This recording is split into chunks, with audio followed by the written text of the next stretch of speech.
Hi, my name is Connor, and Daisy is my cat. You may have just heard her just then. That's my cat. A typical day with Daisy starts by being woken up too goddamn early in the morning because she wants food or attention, which I have to provide before I leave for work for the day, where I am then gone for about 9 to 10 hours sometimes, which means by then I come through the door and then she comes waddling over, yelling for attention or food again. But there's a little bit afterwards where if I lay down or sit down, she'll crawl up on my lap and just sit there for a little bit and be cute, which is pretty nice.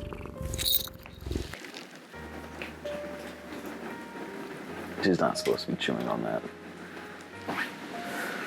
She's not supposed to be chewing on that. What do I think a typical day in Daisy's life is like?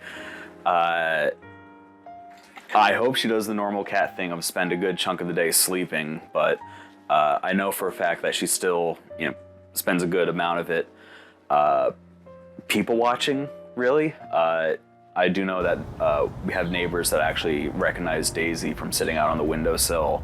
And I know that Daisy likes swapping up her sleeping places, both under the bed, on our couch.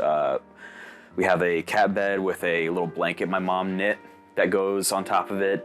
Daisy sometimes likes to sleep there, especially when it's cold out.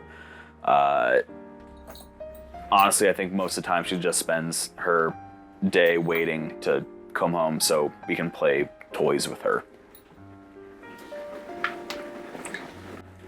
Daisy came into my life by not originally being my cat. I was looking for a place to live, and the roommate advertisement said that, hey, I have a cat, so I hope you're okay with animals. And for me, having a cat with the apartment was like, that's great. I love them. That's fantastic.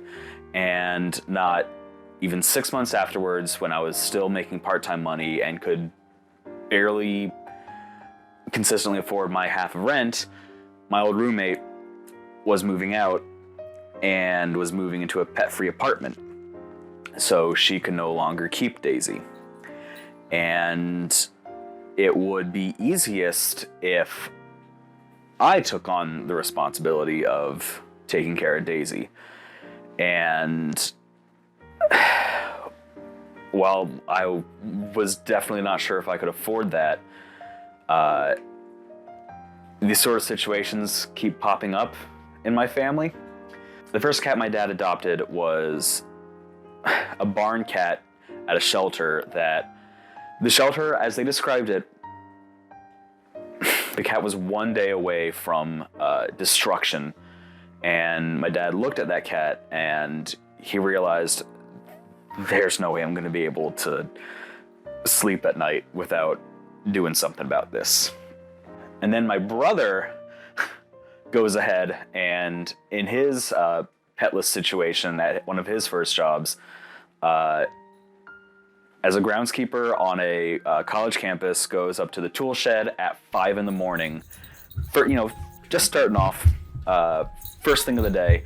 And the first thing that he sees is a little kitten waddling out of the barn door. And, he opens the barn door and realizes, oh my God, a stray cat just had an entire litter in here. And he was barely able to handle it. He called up his girlfriend at the time, now wife, to say, okay, I understand, I know it's early, I know you just woke up, but we're gonna adopt a cat soon. And the way that he described it to me was just like with my dad, that there was no way he would be able to really sleep at night without doing something for this situation. And by this point, I had bonded more with Daisy than her old owner. And that's exactly what it was like. Money situation was tricky, and it would be even trickier with a cat around. But I also wanted to be able to sleep at night.